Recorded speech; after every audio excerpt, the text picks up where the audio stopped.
پہلے درس میں ہم نے حضرت عیسیٰ علیہ السلام کے آسمان پر اٹھائے جانے اور اسی طرح نزول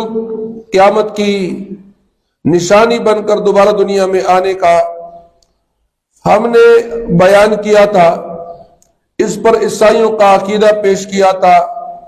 اور اسی طرح مرزا قادیانی کے کتابوں سے اس کا اعتراف بھی ہم نے پیش کیا تھا کہ مرزا قادیانی کا یہی عقیدہ تھا ابتداءً، جو عیسائیوں کا ہے،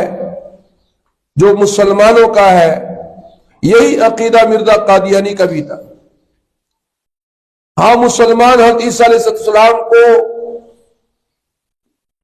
روح مال جسد، جسم اور روح کے ساتھ اللہ تعالیٰ نے بغیر وفات کیے اس کو آسمان کی طرف اٹھایا ہے، اور عیسائیوں کے بعد پھر کے اس کو پہلے وفات مانتے ہیں، پھر اس کو زندہ کر کے آسمان پر اٹھانا یہ مانتے ہیں۔ اور مرزا قادیانی کا بھی یہ عقیدہ تھا۔ تو ہم نے جب اس کی کتابوں سے حوالے پیش کیے تو مرزا قادیانیوں نے پھر عذر پیش کیا کہ قرآن مجید کے 30 سے زائد آیات ایسے ہیں جو عیسیٰ علیہ السلام کے موت کے بارے میں موجود ہیں۔ تو ہم نے اس کے جواب میں کہا کہ 30 آیات تو چھوڑے، اگر 30 پاری بھی حضرت عیسیٰ علیہ السلام کی وفات ثابت کر دے تو اس سے عیسائیوں کے رفع اور نزول کا عقیدے کی تردید نہیں ہوگی، کیونکہ عیسائی موت کے تو خود قائل ہے، لیکن موت کے 3 دن بعد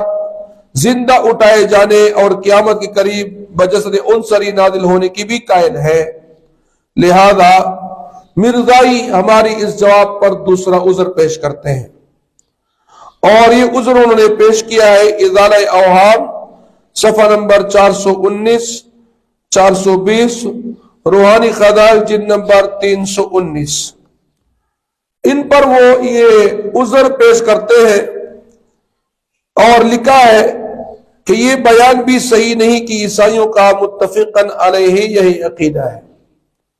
یعنی ہم نے کہا کہ اس تمام عیسائیوں کا یہی عقیدہ ہے، وہ ہمارے اس جواب پر اعتراض کرتے ہیں کہ نہیں، تمام عیسائیوں کا متفق عقیدہ نہیں کہ عیسیٰ علیہ السلام دنیا بھر میں پھر آئیں گے، کیونکہ بعد فرقے ان کے حضرت عیسیٰ علیہ السلام کے فوت ہو جانے کے قائل ہیں، اور حواریوں کے دونوں انجیلوں نے یعنی متی اور یوحنا نے اس بیان کی ہرگز تصدیق نہیں کی کہ مسیح در حقیقت آسمان پر اٹھایا گیا ہے۔ لہذا مرزائیوں کی اس عذر کے جواب میں ہم 2 جوابات کرتے ہیں۔ پہلا جواب یہ کہ یہ بالکل ہی غلط بات ہے، یا تو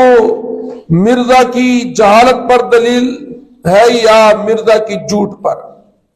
کہ یا مرزا قادیانی ملعون نے جھوٹ بولا ہے، یا وہ اتنا جاہل تھا کہ ان کتابوں کو ان کو پڑھا نہیں تھا، دیکھا نہیں تھا، ایسی غلط بات منسوب کی ہے، کیونکہ ان دونوں کتابوں میں اس عقیدے کا ذکر موجود ہے اور اس کے حوالے ما قبل میں گزر چکے ہیں۔ جواب نمبر 2، دروغ گو راہ حافظ نباشت کے مصداق مرزا قادیانی اپنی اسی کتاب ملخص ازالہ اوہام، صفحہ نمبر 248، روحانی خزائن جلد نمبر 3، صفحہ نمبر 225 پر تحریر کر چکا ہے کہ نصارا کے تمام فرقے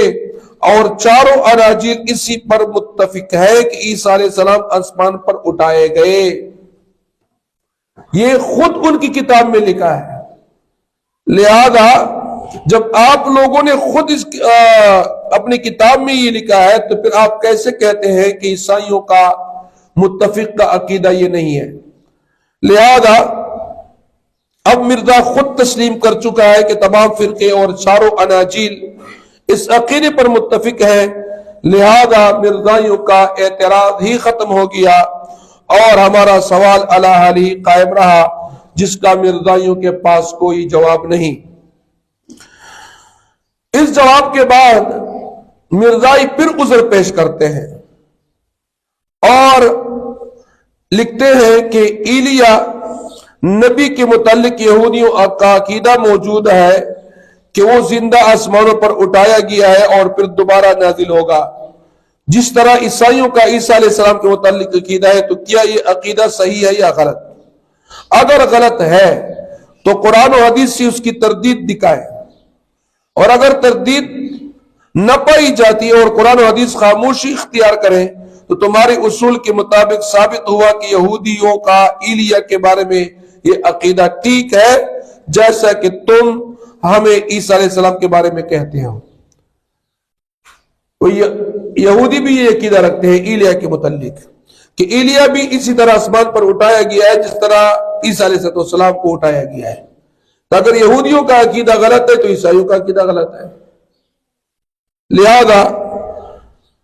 ہم اس کے جواب میں کہتے ہیں کہ یہ اصول صرف ہمارے نزدیک ہی مسلم نہیں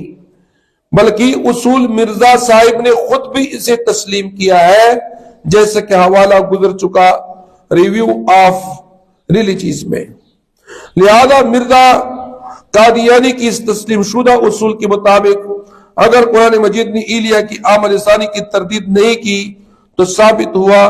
کہ ان کا یہ عقیدہ درست ہے، بقول شخص سے الجھا ہے،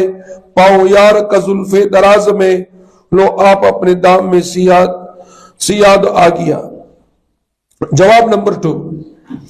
یہودیوں کی اس عقیدے کی تردید کا مطالبہ قرآن و حدیث سے کرنا صریح حماقت اور جہالت ہے، اس لیے کہ ایلیا کا تذکرہ ایجابی اور سلبی رنگ میں قرآن و حدیث میں مذکور ہی نہیں۔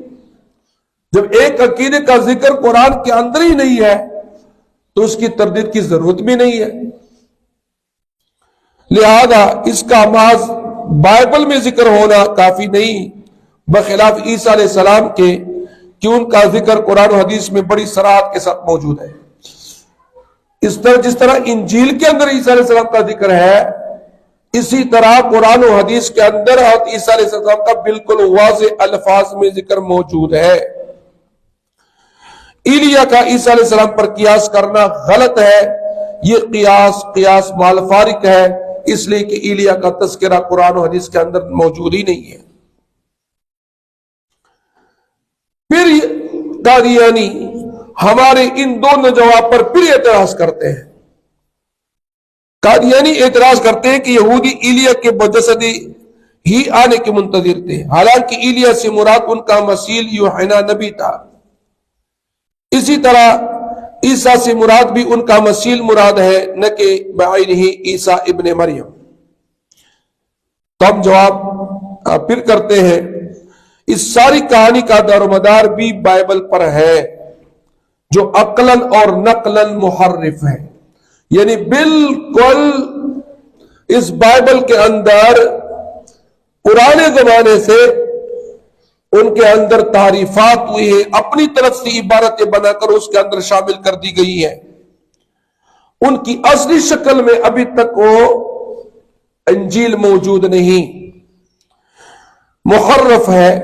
قرآن و حدیث سے اس کی کوئی نظیر ہو تو پیش کیجئے، جیسا کہ عیسیٰ علیہ السلام کی تصدیق قرآن و حدیث میں ہے۔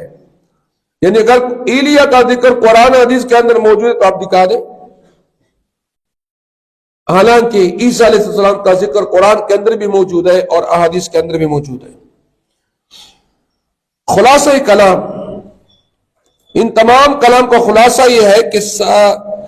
کہ سابق سے یہ بات روشن سے زیادہ واضح ہو گئی کہ اصل باس رفع و نزول کی ہے، یعنی عیسیٰ علیہ السلام کا اوپر آسمان کی طرف اٹھ جانا اور دنیا میں واپس آنا، نہ کہ موت اور حیات کی، جس کو مرزائیوں نے اپنی چالاکی اور عیاری سے موضوع بحث بنا رکھا ہے۔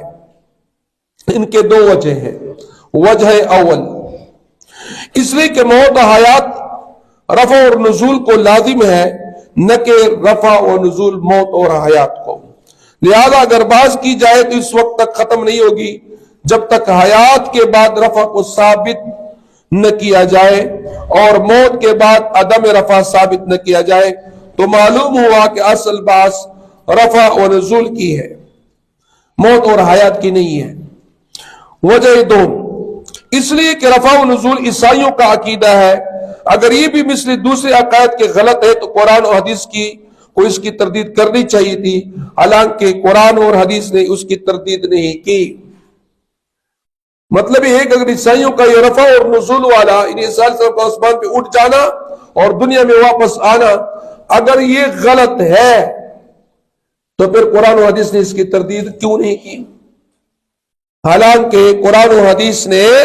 عیسی علیہ السلام کا آسمان پہ اٹھ جانا اور دنیا میں واپس آنا، یہ بالکل واضح الفاظ میں اس کا ذکر موجود ہے۔ بلکہ قرآن و حدیث نے اس کی تردید نہیں کی، بلکہ ان کی اس عقیدے کی تائید اور تصدیق کی ہے،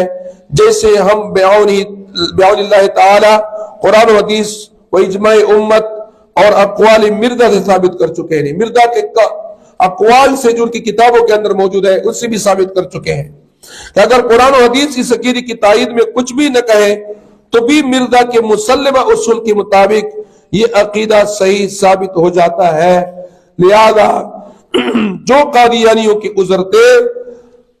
ہم نے اس کے جوابات کیے اور یہ ثابت کر دیا کہ عیسائیوں کا جو عقیدہ ہے رفع اور نزول کا، جو مسلمانوں کا عقیدہ ہے رفع اور نزول کا، یہ بالکل ثابت ہے، اور عیسی علیہ السلام کا جو بحث کا موضوع ہونا چاہیے وہ رفع اور نزول ہونا چاہیے، نہ کہ موت اور حیات۔